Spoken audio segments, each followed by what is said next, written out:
insonni yaratgan, uni tabiatini bilgan Alloh taolo aytayaptiki, sizlarning qalbinglar faqatgina Allohning zikri bilan orom oladi.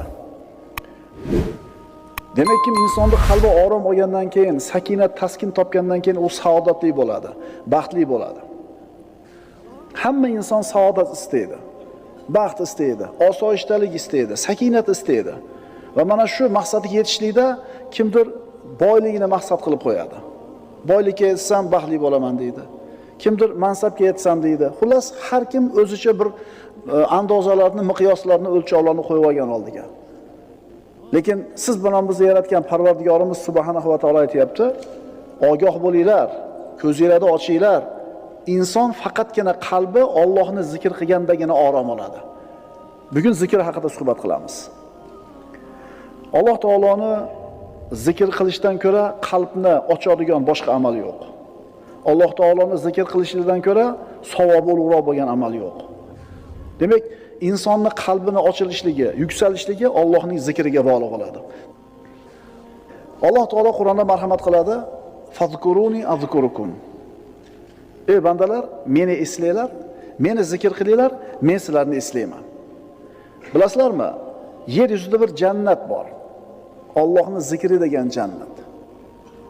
Allohning zikri bu yerdagi jannat. Kim mana shu yerda yashab turib shu jannatga kirmagan bo'lsa, oxiratdagi jannatga kirmaydi. Ilm majlisi, Qur'on tilovati, Allohning zikri bo'lgan halqalar. Mana shu zikrda o'tirgan odam jannatga kirgan hisoblanadi yer yuzidagi. Endi yer yuzidagi jannatga kirdimi, inshaalloh oxiratdagi jannatga ham kiradi. Allohning zikri, birodarlar, qalbni toyilishdan, mashaqqatlardan, iztiroblardan qutqarish degani. Allohni zikr qil, birodar. Zikring uni orqasidan keladigan foydalar uchun bo'lib qolmasin. Juda ham nozik nuqta shu. Boshida aytib qo'yay. Allohni zikr qilsang, Allohga yaqin bo'lasan. Maqsad shu bo'lsin. Allohni zikr qilsang, Alloh seni yaxshi ko'radi. Allohni zikr qilsang, uni muhabbatiga erishasan. Mana shu maqsadda zikr qil. Undan keyin keladigan narsalar Allohning hadiyasi deb qara. Ha, mana zikrni moncha aytsam, mana qanday bo'lar ekan, duoni moncha o'qisam, mana qanday bo'lar ekan degan niyatda aytib qo'ysang, unda adashasan.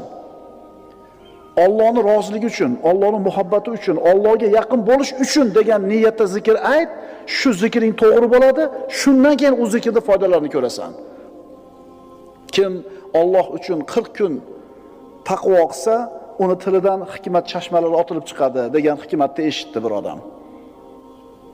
40 kun Alloh uchun taqvo qildi nazarida. Lekin 40 kun o'tgandan keyin tilidan hikmat chashmalari otilib chiqmadi. Otilib chiqmadi-yu dedi, sendan otilib chiqmaydi deyildi. Chunki u taqvoni Allohni rozi qilishi uchun emas, shu hikmat chashmasiga ega bo'lish uchun qilgan edi. Tushunarli birodarlar? O'zi zikrlarda hozir foydalarini aytib beraman. Ayrim zikrlarda xos foydalarni yozib keldim. Ungacha bilib olinglar nima uchun zikr aytish kerakligini. Xulosa, zikrni Allohni rozi qilish uchun aytamiz, undan keyin nima bo'lsa Alloh taolaning fazli. Zikrning asosiy maqsadi shu bo'lsin. Shundan keyin zikrning orqasidan keladigan foydalar, endi u yog'i Alloh taolaning marhamati deb qabul qilasan. Allohni zikr qilish bu yaxshiliklarga, yutuqlarga erishishning eng oson va eng yaqin yo'li. Zikrning nima foydalari, qanday ulkan foydalari borligini bilmoqchi bo'lsang, kitob va sunnatga nazar sol, shuni o'zi kifoya qiladi. Sen birodar har kuni zikr malhamini olib, sinab ko'rib, shifoga erishgin. Allohni zikr qilish bilan qo'rquv, xavotir, g'am, qayg'u bulutlari tarqaydi. Allohni zikri bilan mashaqqat, kulfat, afsus tog'lari surilib ketadi. Zokirlarning qalblari osoyishta, osuda va xotirjam. Bundan ajablanma. Allohni ko'p zikr qiladiganlarning hayoti osuda ekanligidan ajablanma. Buning o'rniga sen Allohni zikr qilmay yurgan g'ofillar qana qilib yashayapti-kin deb hayron bo'l. Bir kunda bir marta Alloh demaydiganlar bor. Yekkanda bismillah demaydi, o'tirganda bismillah demaydi, Allohni eslamaydi. Allohni zikridan g'ofil bo'lgan insonlar qana qilib hayot kechiryapti-kin, shundan hayron bo'l birodar. Alloh taolo aytadi: "Amwatun g'ayru ahya va ma yash'uruna ayyana yub'asun." Ular jonsiz o'lik. Ya'ni nafas olyapti, yuribdi, lekin o'lik. va qachon qayta tirilishlarini ham sezmaslar. Shuning uchun birodar, qiynalgan bo'lsang hayotda, charchagan bo'lsang, mashaqqatlardan shikoyat qilib yig'layotgan bo'lsang, uni ismini zikr qil. Uni muqaddas ismi bilan duo qil, iltijo qil. Hal ta'lamu lahu samiyya. Unga teng biror zotni bilurmisiz? Birodar, seni qalbingning xotirjamligi Allohni zikr qilishingga bog'liq bo'ladi. Qancha ko'p zikr qilasan, qancha ixlos bilan, qancha bir e'tiqod bilan zikr qilasan, qalbing shuncha xotirjam bo'ladi. Bu meni gapim emas. Bu Alloh subhanahu va taoloning so'zi.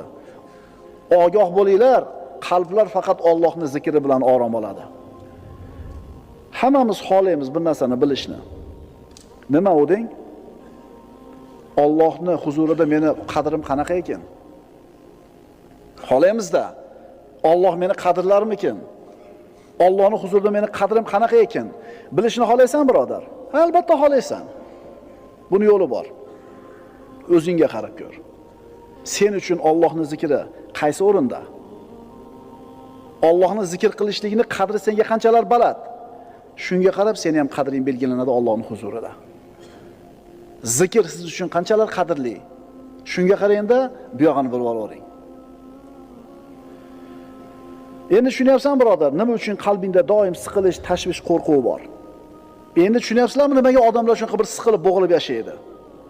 Nima sababdan mana shu narsalar qalblarimizni egallagan? Endi anglayapsizlarmi? Agar bizni ham qalbimiz mana shunaqa siqilishda, istirobda, bo'g'ilishda bo'lsa, demak, buni sababi nima ekan? Allohning zikridan uzoq ekanmiz. Shu muomalaga kirib qolamiz. Endi qutulish yo'li Allohning zikriga qaytaylik. Voy birodarlar, zikr shunaqa zo'r ibodatki, uni vaqti yo'q. Albatta tahorat bo'lish shart emas, masjidga borish shart emas, yurib ketayotib aytsangiz bo'ladi, o'tirib aytsangiz bo'ladi, yonboshlab aytsangiz bo'ladi, aytsangiz bo'ldi. Shunaqa yengilki, shuni ham aytmaymiz-da. Nimaga aytmaymiz? Tillarimizga og'ir. Kishi Allohning zikrini tiliga kelishligi og'ir bo'layotganligi uning qalbidagi nifoq sababidan deyiladi. Tilingizga zikr kelishi qiyin bo'lyaptimi? Majbur qilib bo'g'ib aytyapsizmi? Zikr qilishlik oson emasmi? Qiyin bo'lyaptimi? Qalbingizdagi nifoqning belgisi bor deydi ulamolar. Allohning zikri degani Allohga suyanish degani. Unga suyanish degani, ishonish degani, tavakkul qilish, qaytish degani. Allohning zikri degani Alloh haqida yaxshi gumon qilish degani, undan yengillikni kutish degani. Agar duo qilsang Alloh senga yaqin. Nido qilsang eshitadi. So'rasang ato qiladi. Shuning uchun Allohga zorlan.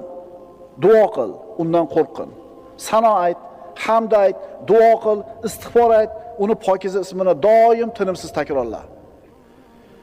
Inshaalloh uni madadi bilan saodatni topasan, omonlikni, xursandchilikni, nurni, osoyishtalikni inshaalloh qo'lga kiritasan. Ogoh bo'linglar, qalblar faqat Allohning zikri bilangina orom oladi. Bo'ldi, ertadan shu zikrlarni aytaman degan xulosa bilan chiqib ketish kerak. Tevada 18 ta mavzu o'tdikmi? U bir tomon bo'lsa, bu o'zi bitta alohida tomon. Tushunyapsizlarmi? 18 ta darsimiz bitta pallada, mana shu zikr bitta pallada. O'sha 18 ta o'tgan narsamizni doim hayotimizda turishi, o'shunga amal qilishligimiz zikrga bog'liq. Estağfirullah. Fa'atahumullohu savabad dunya va husna savabil axirah vallohu yuhibbul muhsinin. Bas mana shunday zokirlarga Alloh dunyoda ham savob, g'alaba, mol davlatni berdi va oxiratda ham go'zal ajrni, jannatni ato qiladi. Kimga? Zokirlarga. Allohni ko'p zikr qiluvchi bandalariga. Payg'ambarimiz sollallohu alayhi vasallamdan mana Abu Dardo roziyallohu anhudan rivoyat qilingan hadisga qaraymiz. Rasululloh aytadilar, sizlarga amallaringizni eng yaxshisini o'rgataymi? Podshohlaringiz huzuridagi eng pokizasini o'rgataymi? Darajalarni ko'taruvchi, oltin, kumushni sarflashingizdan ko'ra yaxshiroq, dushmanga ro'baro bo'lib, sizlar uni bo'yniga qilich urishinglar va ular ham sizlarni bo'yningizga qilich urishidan ko'ra yaxshiroq bo'lgan amalni xabarini beraymi? Ha deyish sahobalar. Zikrulloh dedilar Rasululloh. Allohning zikri, Allohning zikri. Alloh taolo Qur'onda aytadi: "Va la zikrullohi akbar." Allohni zikr qilishlik eng ulug' amal. Allohni zikr qilish eng ulug' amal. O'lik inson, o'lik uy. O'lik inson nafas olib turib harakatlanayotgan bo'lsa ham o'lik. Qalbingda qo'rquv, xavotir, vahima, siqilish bormi? Bu nima sababdan shular bor, bilasanmi? Payg'ambarimiz sollallohu alayhi vasallam aytadilar: "Masalul ladzi yazkuru robbahu val ladzi la yazkuru robbahu kamasalil hayyi val mayyiti." Buxoriydan. Robbisini zikr qiladigan odam bilan Robbisini zikr qilmaydigan odamning misoli tirik bilan o'lik odamning misoliga o'xshaydi. Nafas olib yurgan bo'lsa, yo Allohni zikr qilmaydigan bo'lsa, bu odam o'lik deyapti payg'ambarimiz. Endi bu o'lik qalbda qadam xursandchilik bo'lsin. Bunaqa o'lik qalbda qadam bir osoyishtalik, sakinat bo'lsin. Bunaqa o'lik qalbda saodat qayerdan bo'lsin? O'li bo'lgan bu qalb. O'lik uy. Uy ham o'lik bo'ladi. Garchi ichida odamlar yashayotgan bo'lsa ham. Imom Muslim keltirgan hadisda payg'ambarimiz aytadilar: "Masalul baytillazi yuzkarullohu fihi val baytillazi la yuzkarullohu fihi masalul hayyi val mayyiti." Ichida Alloh zikr qilinadigan uyning misoli va ichida Alloh zikr qilinmaydigan uyning misoli tirik bilan o'ligning misoliga o'xshaydi. Qarang, tirik uy bor ekan, o'lik uy bor ekan. Tirik odam bor ekan, o'lik odam bor ekan.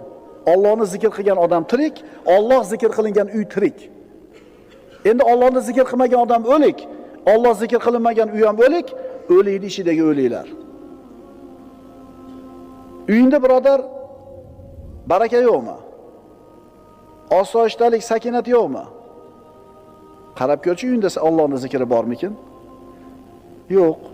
Ko'pchilik uylarda Allohning zikri yo'q. Unda nima bor uylarda? Sanaymiz. Konsertlar, futbollar, masxarabozlarning tomoshalari, seriallar, oldi qochdi shoular. Agar seni birodar uyingda faqat shular bo'layotgan bo'lsa, sen qaysi saodatni uyingda istayapsan, birodar? Bunaqa Allohning zikri bo'lmaydigan uyda qanaqa sakinat bo'lishi mumkin? Axir bu uyga shaytonlar to'lib bo'lgan u. O'lik uyning ichidagi o'lik odamlar. Bir odam Alloh taolodan duo qilib bir hojatlarni so'raydi. Yana boshqa bir banda Allohni shunaqa ko'p zikr qiladiki, doim tili zikrda, zikr shunaqa band qilib qo'yganki, nimani so'rashligi esdan chiqib qoldi. G'ami, kamchiligi esdan chiqib qoldi. Endi buni holati nima bo'ladi? Rasululloh aytadilar: kimni meni zikr qilish o'zining hojatini so'rashdan to'sib qo'ygan bo'lsa, zikrni ko'p aytganligi bilan ovora bo'lib, ko'p zikr aytib, hojatini so'rash esdan chiqib qolsa, bas men unga so'rovchilar so'raydigan narsalardan ko'ra afzalroq narsani ato qilaman. Siz zikrni qilaveringda, indamay qo'ying nima kerakligini. Chunki Robbingiz o'zi biladi sizga nima kerakligini. So'rash ibodat. Zikr ham ibodat. Lekin zikrni qarangda, ham zikr bo'lyapti, ham so'rash bo'lyapti bir vaqt o'zida. Shuning uchun aytildi-da, "Vala zikrullohi akbar." Allohning zikri eng buyuk amal. Alloh taolo aytadi: "Men bandamning men haqidagi gumonidaman. Agar u bandam meni zikr qilsa, men u bilan birgaman. Agar u meni o'zining nafsida zikr qilsa, men ham uni o'z nafsimda zikr qilaman." Alloh sizni zikr qilishi nima, bilasizmi siz? Aqlingiz bavar qiladigan narsa emas. Siz aqlingiz yetmaydi. O'ylang, bir mahallangizda bir odam bor edi yoki billa katta bo'lgan o'rtog'ingiz bor edi. Billa yasharingiz, bir kun kelib prezident bo'ldi. Mamlakatingiz prezidenti bo'ldi. Keyin rosa mansabda cho'qqisida turgan paytda bir intervyusida sizni esladi. Men maktabda o'qigan paytimda falonchi o'rtog'im bo'lardi. Shu mana fandan menga yordam berardi desa, bilasizmi qanday baxtli his qilasiz o'zingizni? Chunki sizni kim zikr qildi? Kim esladi sizni? Prezident. Endi Alloh sizni zikr qilsa, bilasizmi nima bu siz uchun? Bu sakinat, osudalik, barakot, saodat. Agar banda meni o'zini nafsida zikr qilsa, men o'zimni nafsimda zikr qilaman. Agar meni o'sha bandam bir majlisda, maloda, bir jamoat ichida zikr qilsa, men u bandamni ularning majlisidan ko'ra yaxshiroq bo'lgan majlisda zikr qilaman. Maloil a'lo, maloikalarning majlisida zikr qilaman deyapti Alloh taolo. Alloh sizni zikr qilsa birodar, bilasizmi sizga nima bor? Rahmat, qo'llashi, inoyati, panohi degani. Banda Allohni zikr qilsa, Alloh shu banda bilan birga bo'ladi. Alloh siz bilan birga bo'lishini xohlasangiz, Allohni zikr qiling. Qo'llab-quvvatlaydi. Yana nima kerak sizga boshqa? Nima kerak yana sizga boshqa? Allohga sen banda zikrni ko'p aytib, unga yaqin bo'lganing sari Alloh ham senga yaqin bo'lib boraveradi. Payg'ambarimiz aytadilar: "Sabaqal mufarridun." Mufarridlar o'zib ketdi hammadan. Aytishdiki: "Ya Rasululloh, mufarridlar kim?" Rasululloh aytdilar: "Az-zakirunalloha katiran va zakirat." Imom Muslimdan. Allohni ko'p eslaydigan erkaklar, Allohni ko'p eslaydigan ayollar. Mana shular o'zib ketishdi. Hamma narsada o'zib ketishdi. Mana endi zikrda qanchalar muhim narsa ekanligi va qanchalar oson, qulay narsa ekanligi, maqsadimizga yetkazadigan eng oson va qulay yo'l ekanligini tushundik. Mana endi ayrim zikrlarning fazilatini aytib beraman. Nimaga aytmayapman shu zikrni men deysiz? Abu Umoma Bohili roziyallohu anhuning hadisi. Abu Dovuddan keltiriladi. Kunlari birida Abu Umoma Bohili roziyallohu anhu masjidda namozdan bir tashqari vaqtda ko'p o'tiradigan bo'lib qoladi. Rasululloh buni kuzatib turib: "Ey Abu Umoma, nimaga bu ko'p o'tiribsiz namozdan tashqari vaqtlarda?" deganida hali sahoba boshini egib o'tiribdi-da: "Ya Rasululloh, g'amlarim ko'p, qarzlarim ko'p" deydi. Kimi g'ami yo'q? Kimi g'ami yo'q? Boyda ham, kambag'alda ham g'ami bor. Kambag'al qarzni to'lamay g'amda bo'lsa, boy haqini undira olmay g'amda. To'g'rimi? Rasululloh aytdilar: "Men sizga shunday bir kalimalarni o'rgataymi? Agar ularda aytsangiz, Alloh g'amlaringizni ko'taradi, qarzlaringizni uzadi." Endi qanday? Shu gapni gapirib qo'ysanglar, g'am hal bo'lib, qarz uzilib qoladimi? O'shuning uchun biz odamlarga bu zikrlarda foydasi yo'q-da. Ularning iymoni zaif, ularning iymoni sust. Undan ko'ra $1000 berganingiz yaxshi uni qo'liga. Narxini olishni xohlaydi. Mana shu yerda mo'minni mo'min emas odamdan farq ajraydi-da. O'rgating yo Rasululloh dedi. Rasululloh aytdilar, shunday deng: "Allohumma inni a'udhu bika minal hammi wal hazan va a'udhu bika minal ajzi wal kasal va a'udhu bika minal jubni wal bukhl va a'udhu bika min g'alabati ad-dayni va qahri rijal." Haligi sahoba eshitdi, yodladi va aytib yurdi. Hech qancha vaqt o'tmadi, Alloh g'amlarimni ham ko'tardi, qarzlarimni ham uzdi deydi. Endi aytamiz, chunki g'am hal bo'lar ekan, qarz uzilar ekan. Lekin boshida aytdik darsimizni. Bu zikrlarda aytishdan maqsad Allohning roziligi, Allohning muhabbati, Allohning yaqin bo'lishlik bo'lsin. Bu masalalar keng beradigan narsalar. Bir qori ukam shu muammoga kirib qolganida men ham xuddi shu nasihatni qilgan edim. Bir oy o'tmadi domla, hamma yo'q hal bo'ldi deb keldi. Chunki biz o'zimiz ham ko'rganmiz-da bu zikrda aytib turib, hayotimizda ta'sirini, hayotimizda samarasini ko'rganmiz. O'shuning uchun ishlanib aytgan edik. Ishlanib olib, ishlanib aytgan ekan, Alloh hal qilibdi. Bir oyda problemalar hal bo'ldi domla deyapti. Birodarlar, uyga kirib olib yig'laysiz. Yig'laysiz. O'sha qilgan duolaringizni, zikrlaringizni foydasini ko'rganingizda kirib shukronasiga yig'laysiz. Lekin zikrni umuman qo'ymay qo'yasiz. Zikrni umuman tilingizdan qo'ymay qo'yasiz. Biz mana shu hadisning voqeligini hayotimizda o'zimiz ham ko'rdik, shogirdlarimizni ham ko'rdik, sizlarni ham inshaalloh ko'ramiz. Faqat ixlos bilan aytilsin, doimiy bo'lsin. Yustajabu li ahadikum ma lam yasta'jil ila Rasululloh. Shoshilmasanglar duolar ijobat bo'ladi. Qanday qilib shoshilamiz yo Rasululloh? Rasululloh aytdilar, sizlardan bittanglar Allohga duo qiladi, keyin aytadi, duo qildim, Alloh ijobat qilmadi deydi. Mana shu odam shashiltirdi, endi buni duosi ijobat bo'lmaydi. Istig'forning ayrim foydalari. Nuh alayhissalom o'zini qavmini 950 yil da'vat qildi. Va ularga Robbilariga istig'for aytishlikni buyurdi. Avvalambor gunohlarga mag'firat. Men dedimki, Parvardigoringizdan mag'firat so'ranglar, albatta u o'ta mag'firatli bo'lgan zotdir. Ikkinchisi, yomg'ir yog'ishiga sabab. Yursilis sama alaykum midrara. U zot ustinglarga osmondan yomg'ir yog'diradi. Rizqmi, barakami? Uchinchi foydasi, moli dunyo, farzandlar bilan quvvatlaydi. Va yumdidukum bi amwalin va banin. Va sizlarga moli dunyo, bola chaqa bilan madad beradi. To'rtinchi foydasi, bog'i bo'stonlarga sabab bo'ladi. Va yaj'alakum jannatin. U Alloh sizlarga bog'i bo'stonlarni beradi. Beshinchi foydasi, daryolarda suvni serob bo'lishiga sabab. Va yaj'alakum anhara. Sizlarga oqar daryolarni ato qiladi. Bitta istig'forga. Oltinchi foydasi, jismoniy quvvatingga quvvat bo'ladi istig'forni ko'paytishing. Va yazidukum quvvatan ila quvvatikum. Va kuch-quvvatlaringizga yana kuch-quvvat beradi.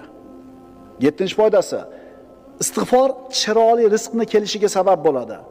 Yumatti'ukum mata'an hasanan ila ajalin musamma. U Alloh sizlarni ma'lum muddatgacha chiroyli rizq bilan bahramand qilur. 8-chi foydasi, har bir fazl egasining fazliga erishishiga sabab bo'ladi. Va yu'tikulladhi fadlin fadlahu.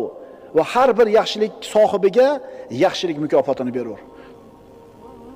9-si, balolarni daf bo'lishiga sabab bo'ladi istig'for. Va ma kana Allohu mu'azzibahum va hum yastaghfirun. Modomiki ular istig'for aytib turar ekan, Alloh ularni hargiz azoblamaydi. Sanab chiqamiz, kelinglar. Istig'forning birinchi foydasi gunohlarga mag'firat. Yomg'ir yog'ilishiga sabab, moli dunyo, bola chaqa, bog'i bo'ston, daryolar, quvvat, chiroyli rizq, har bitta fazil egasi fazilini oladi, balolarni daf bo'lishi. Bitta istig'for uchun yana nima kerak sizga? Yana nima kerak? Nimada yuribsiz o'z ko'chada?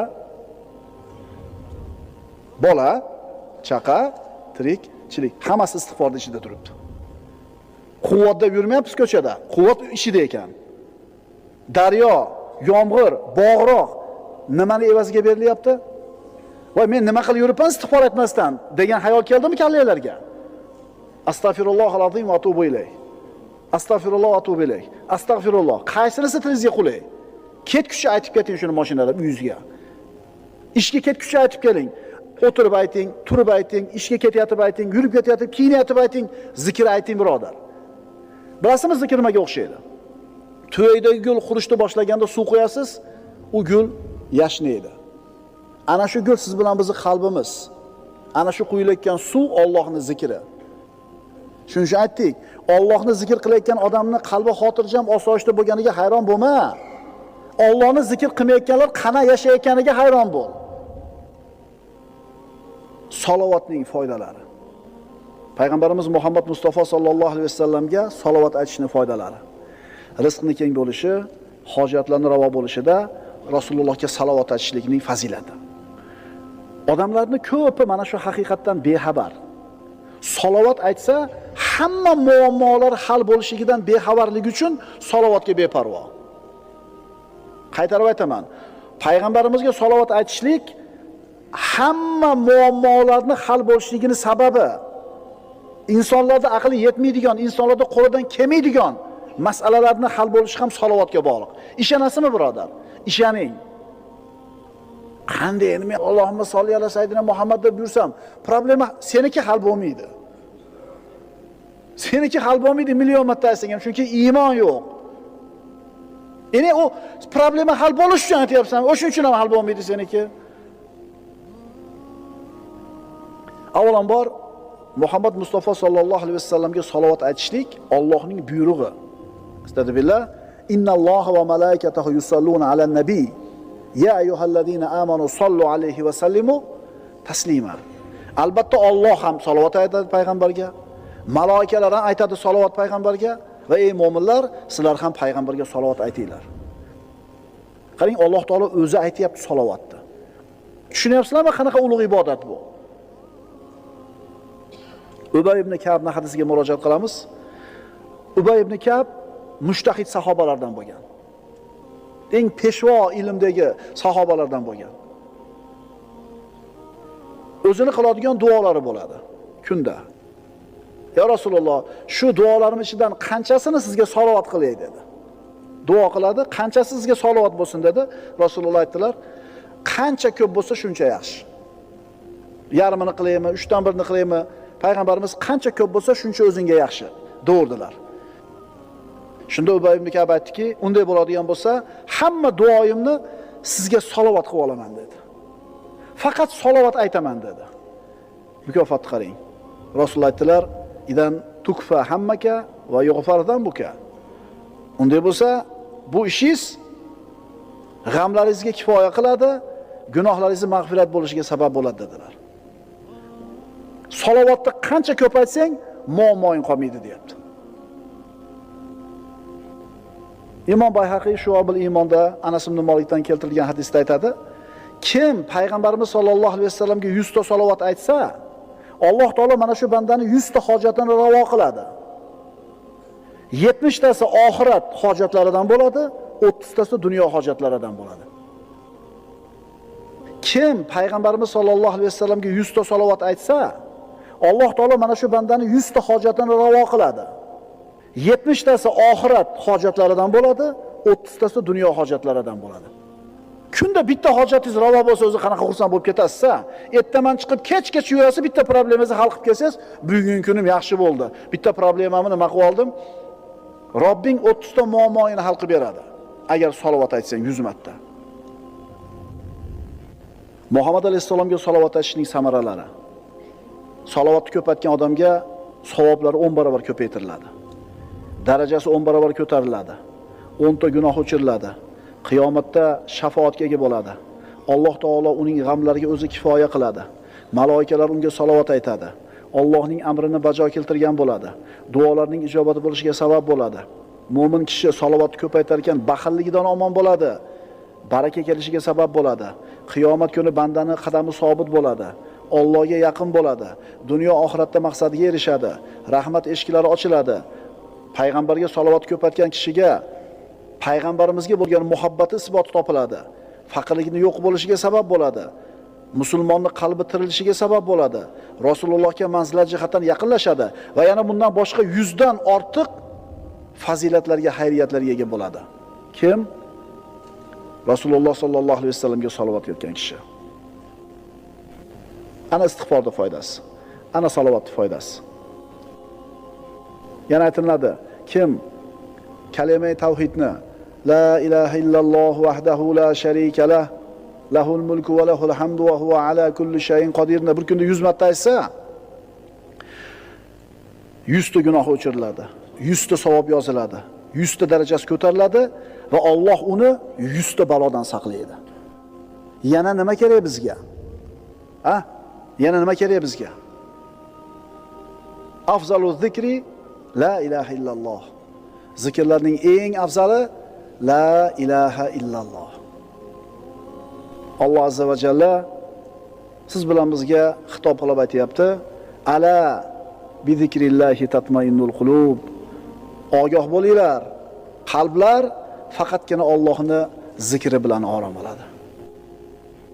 Alloh azza va jalla doim o'zini zikr qiladigan zokir bandalardan qilishligini so'raymiz.